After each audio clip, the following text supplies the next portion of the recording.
Does Brian Harlan have plans to change how the tight end is utilized in the Ohio State offense? Well, after looking and seeing how talented Max LeBlanc's recent verbal commitment to Ohio State plays of football, that question is a valid one to ask. You are Locked On Buckeyes, your daily podcast on the Ohio State Buckeyes. Part of the Locked On Podcast Network, your team every day.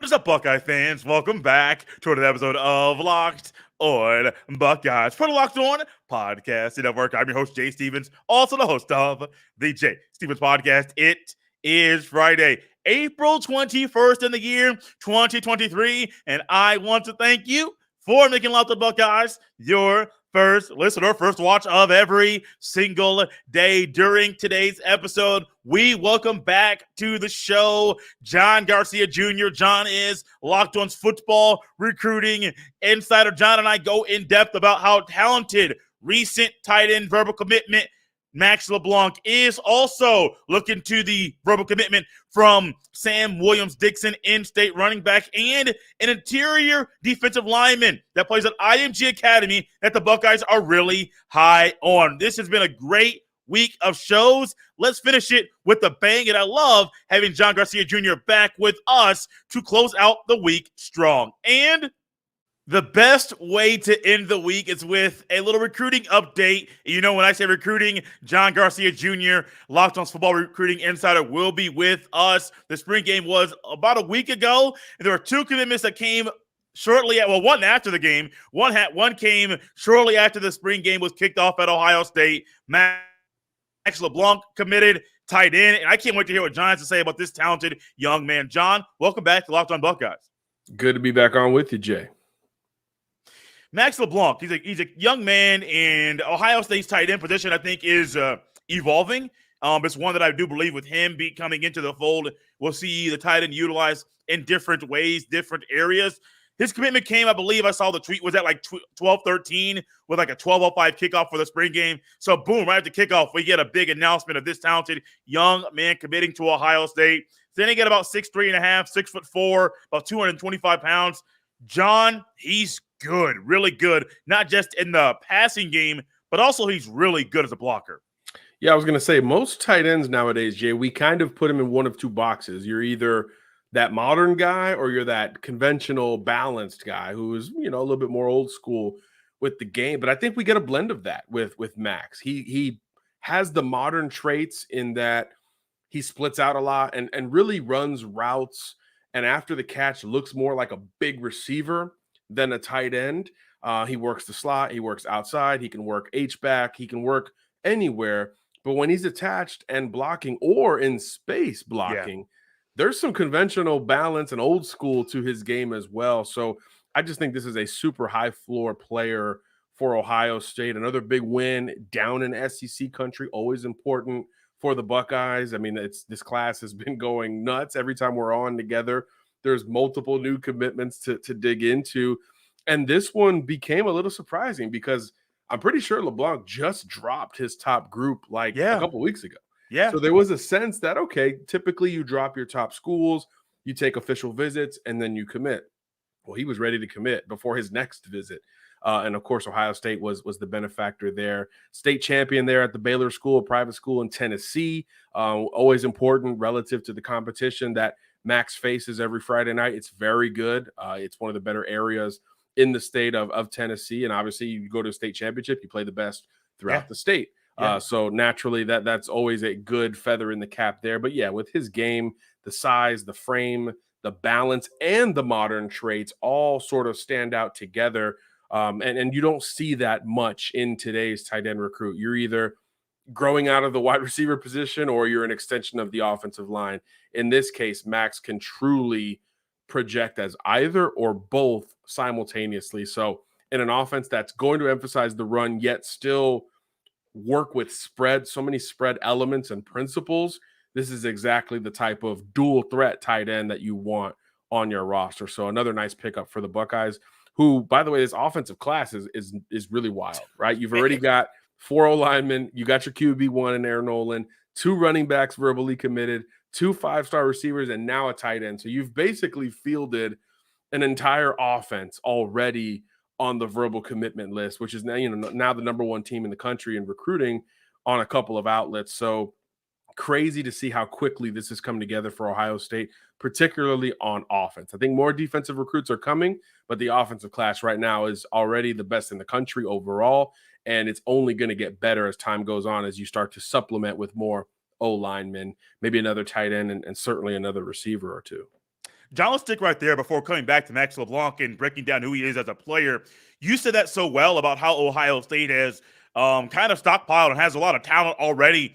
And if they stopped right now, didn't recruit anybody else, their offensive side of this recruiting class would already be set. Quarterback, 2 receivers, 2 running backs, tight end, and 4 offensive linemen. But my gut tells me, John, there could be 2 more offensive linemen that could be added. You might add another tight end.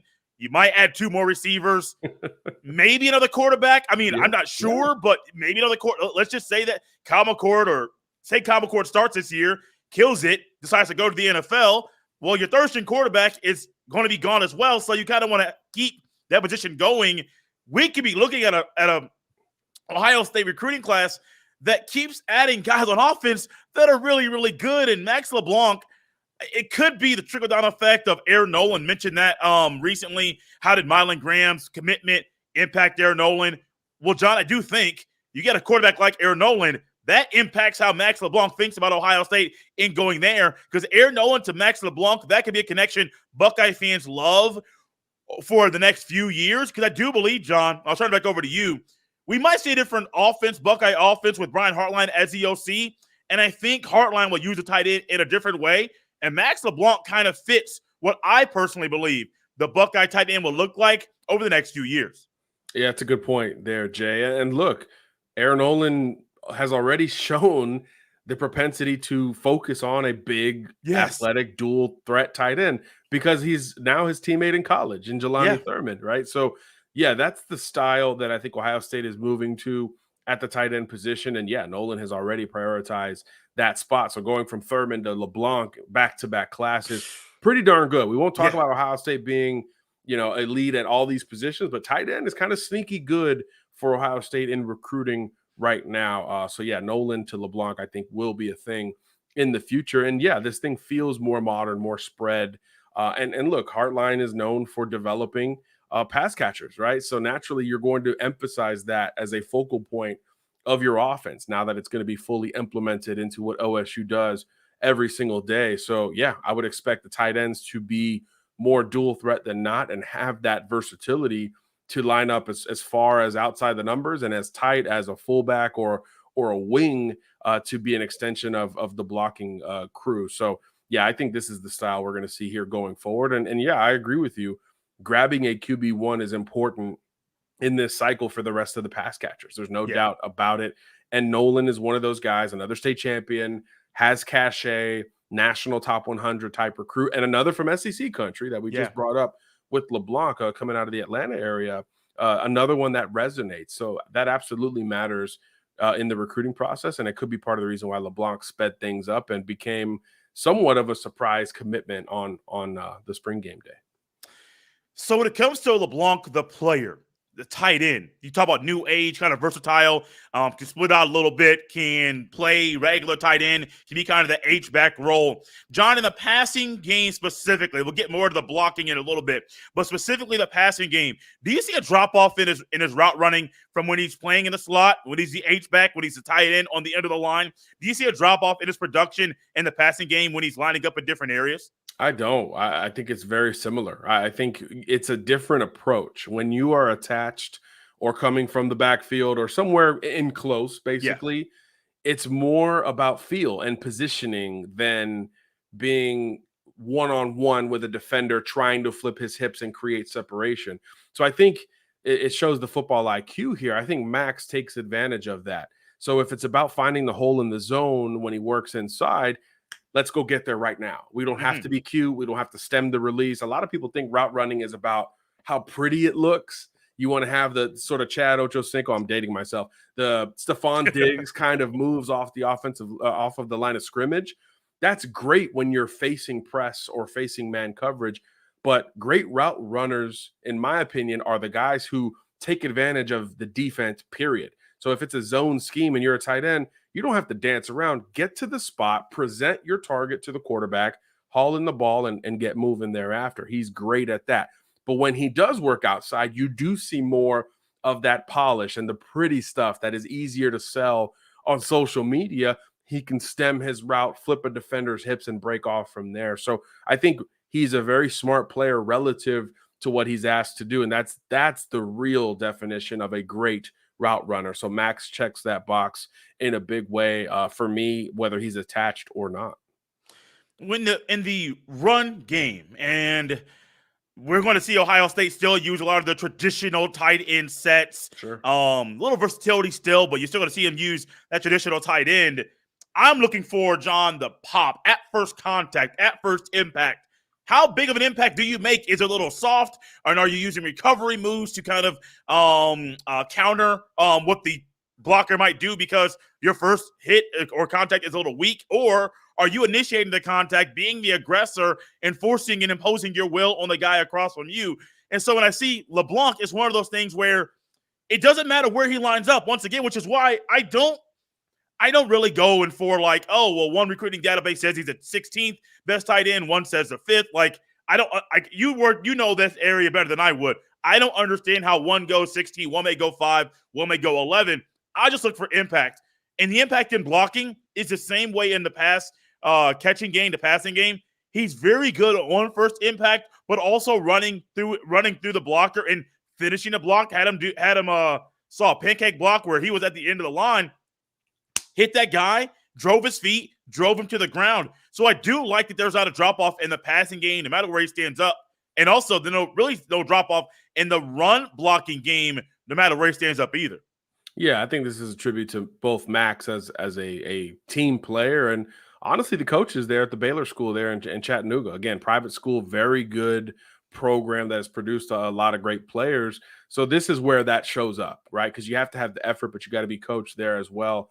And I think you said it perfectly, Jay. No matter where he lines up, he's a successful blocker. If I told you this is a jumbo wide receiver, new age, modern spread type of tight end who's a good blocker, you would assume, okay, well, as a receiver, he can be, great in the run game. Mm-hmm. He's big, he's long, he can latch on to guys that are his size or smaller. And that's true with LeBlanc.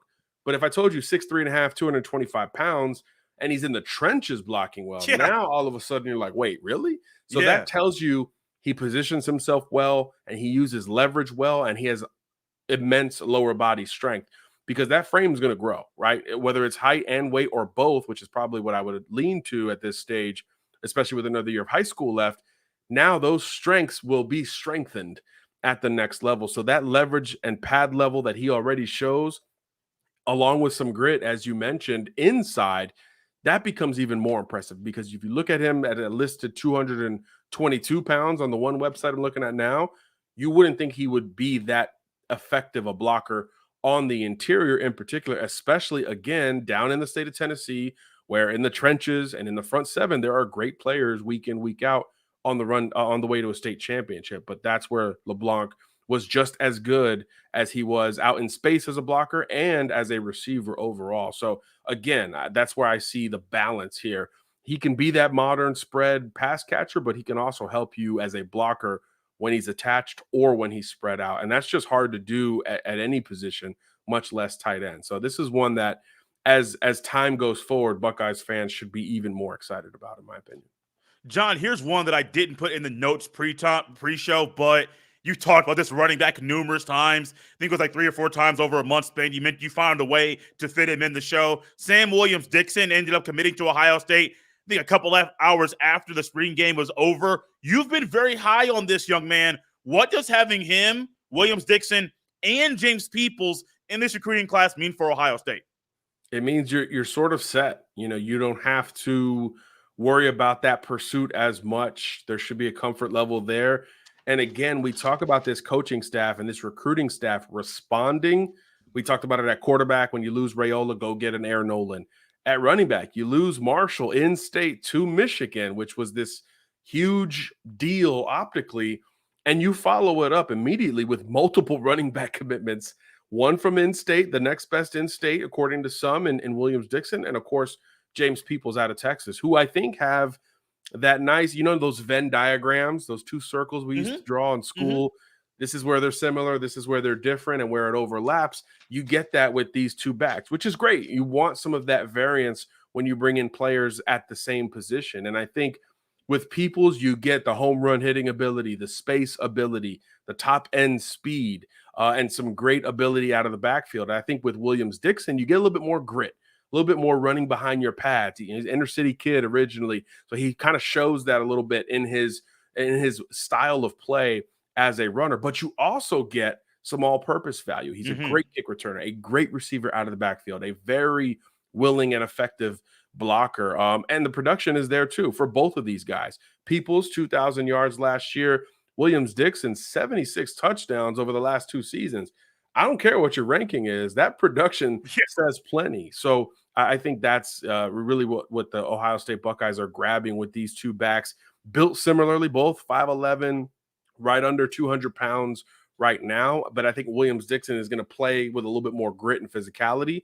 Peoples is a little bit more finesse. And what's cool about it, talking to Sam when he committed, he thinks Peoples is the best running back in the country, much less better than him. He thinks he's the best running back in the class of 2024, especially relative to the competition he faces in Texas. So really cool to see them not only be complimentary on the field, but off the field, like, hey, this guy can go. And that didn't detract Williams-Dixon from picking the Buckeyes either. So you get the confidence angle in between all of the great physical tools there as well. So really like this get. Another Ohio kid for the Buckeyes, which has been important in this class. We've seen a heavy number of Ohioans staying within state lines. And then, of course, you get the variance with the national recruits coming behind it, like your Aaron Olins, your Max LeBlancs, that have also jumped on board recently. So this recruiting run has been strong, close to home and otherwise.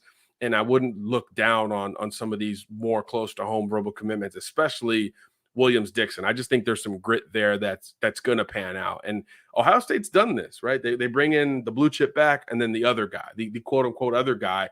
And many times that other guy has panned out to be one of the better players. So I think that's always important to note there as well. And then just from a human standpoint, a kid who grew up dreaming to play for Ohio State, getting that chance, and maybe he doesn't get that chance if Marshall picks the Bucks, right?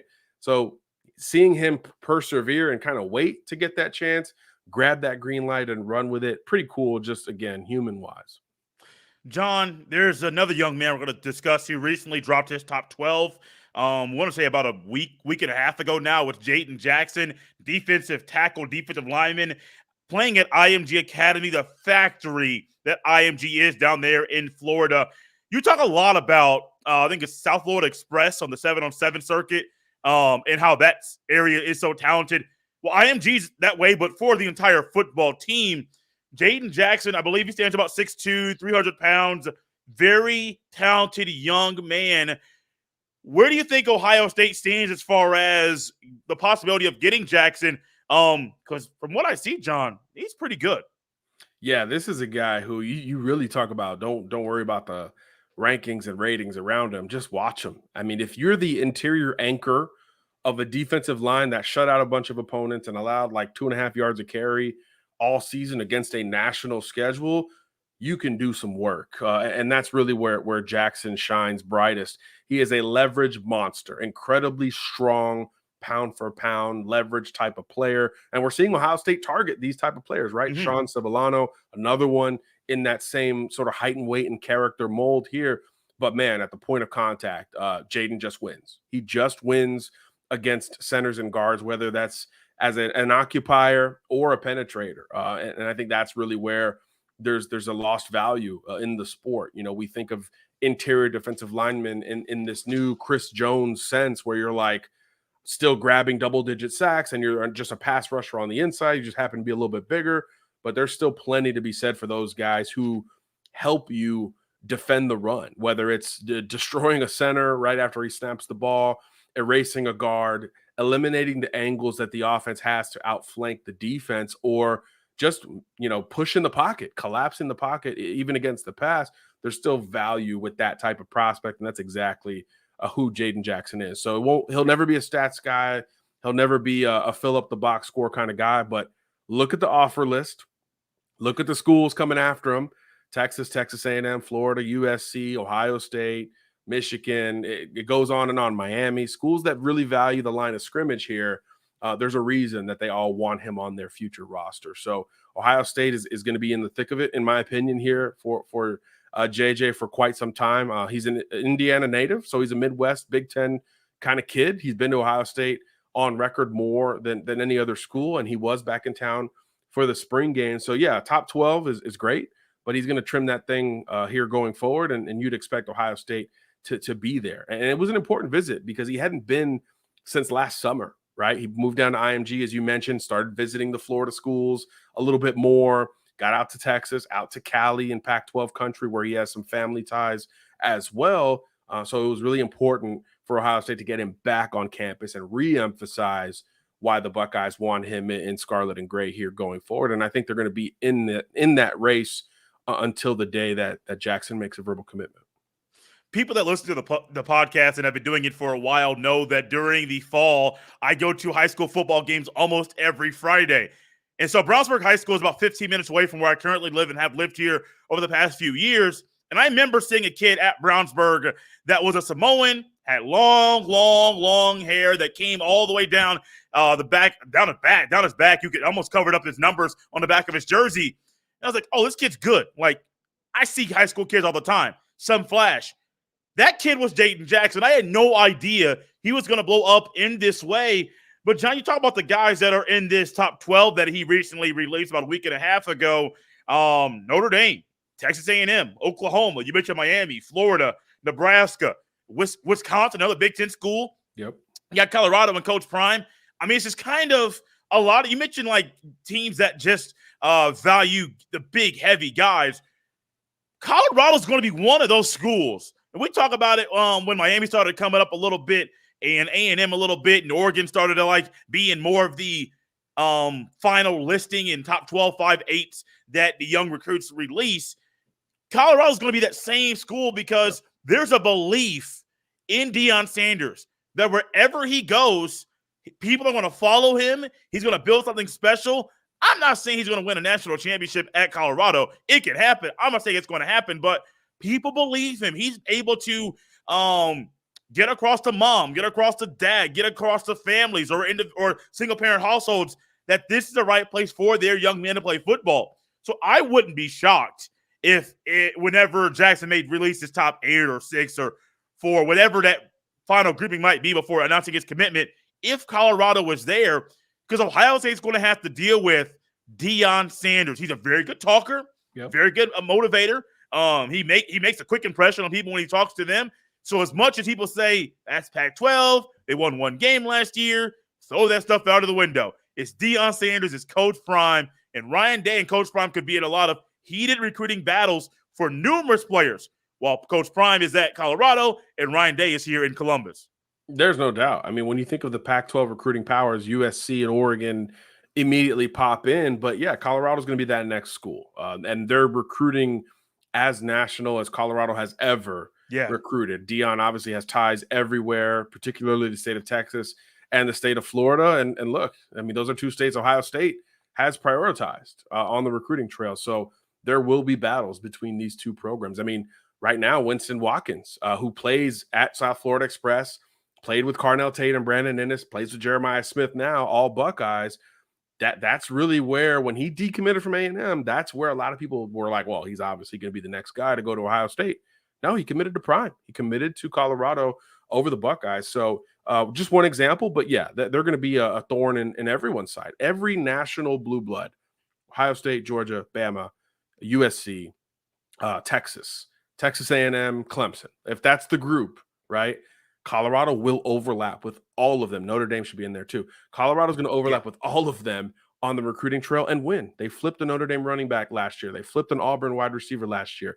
They had the number 1 transfer portal class last year before the first game, right? And now the buzz is tangible there in Colorado. sold out the spring game for this Saturday. Only game that's going to be on ESPN is that one. I mean, it's crazy, the buzz, but there's some tangible dollars and people paying to be there behind it. And I think this week they just sold out their allotment of season tickets. So that's something that recruits will buy into. Obviously, you can sell playing time after a 1-11 season. And obviously, your head coach has been there and done that in every sense. Yes. So that's a selling point in and of itself as a player. And certainly in this NIL era as a brand, he's done it bigger and better than just about any football player ever. So all of that will resonate. And that coaching staff he's hired is pretty darn good as well. So yeah, Colorado's going to be a school that we talk about a lot more on all of these blue blood versions of the Locked On podcast, because they're going to overlap with top targets everywhere. And heck, we're talking about an Indiana kid in Jayden Jackson. They got the best quarterback in Indiana committed to Colorado, and Danny O'Neal, right? So that's something that is going to pop up nationally pretty much going forward as long as Prime is there. John, we've done this over the past few weeks. I want to ask you this question to close out the show once again. Who will be or who could be the next players to commit to? I always do it. I don't know why. It just we've gotten some right. We've gotten some wrong. Yeah. But, who's next on the list? I'll go back to defense, because at some point these guys got to come in. Give me one of the in-state DBs, whether it's Reggie Powers, the safety, or the two corners, Bryce West, Aaron Scott from Springfield. One of those three, I think, has to be next. The defensive class is lacking a little bit. I think it's just Stover and Peyton Pierce from Texas. That's kind of it. So I do think there's an urgency to grab some commits on that side of the ball. So give me one of the in-staters to keep that theme going, and secondary players to keep that theme, or to establish that theme, because I do think it's going to be a strong secondary class, because you've got three blue chip types right there in your backyard. And there's a strong chance Ohio State wins each of those recruitments: Aaron Scott, Bryce West, and Reggie Powers. John, it's always fun having you on, and I'm sure the people listening or watching this via YouTube are really enjoying this fun show to end the week here on Locked On Buckeyes. If you could, let everyone know where they can follow you on Twitter, just in case they want to follow along as the recruiting is heating up, not just at Ohio State, but all over the country. They want to follow along with things you have to say. Where can they follow you on Twitter to stay up to date with recruiting around the country? Yeah, just my name, John Garcia _JR. And we'll follow back and talk some ball. Let's do it. And guys, you can follow me on Twitter at jstevens07. Send all of your emails to jstevens317@gmail.com. We're out of here on a Friday, a fun week. But next week is the NFL draft. Looking forward to hearing and finding out where Stroud, Johnson Jr., and Jigba and the others will be drafted in the 2023 NFL draft. We'll have draft coverage all week long. So make sure you subscribe to Locked On Buckeyes on all of your podcast platforms. It's free and available wherever you find your podcast. John Garcia, thanks for coming on the podcast. I really appreciate it. Thanks for having me.